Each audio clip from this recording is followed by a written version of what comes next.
lung sang tebe kedai re siawang di bze zamana daga lung sang tebe samke di bze gene maksmei lung sang tebe za ka harabe kaudlei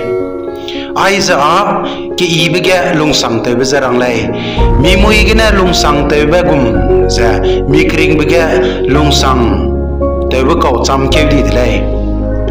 kahgia bege lung sang tebe ne samhet kaida khana miang sama klak chakdai di lei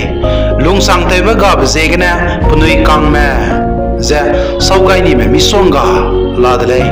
mi ge pa kristen lei lu kana lung sang tebe mak bze gene pa ze kurigum ze pigya kli di lei lung sang tebe mi ge ko pe nei kuhung be bam nei kana ma de pe pedra ga bze gene punui kang me zai punui kining me dagne heleu ke kam dele chi ge saune lung sang te lo lung sang te ba ko ne ai ze chi mi gulai kana lung sang te mak me a mahang du chakai mak ze bam gulai mi hang ga sa me punui hang ki ban sui gren lung sang te lai kana chi za ra ga pe mi ga ba chang lai zemana kaudi se da ra lung sang te bam lai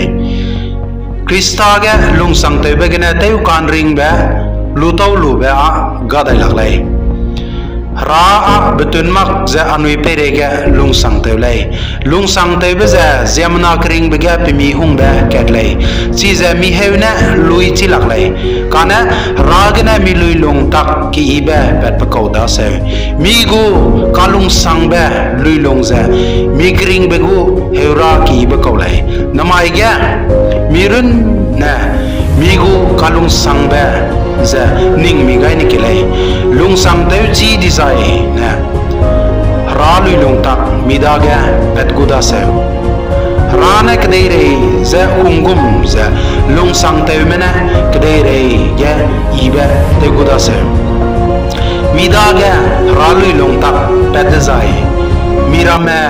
na mi kring ba ga ra za ngau gudle chi da za nang lung sang te be zene miram hangge kahing nambe pe changlao amen.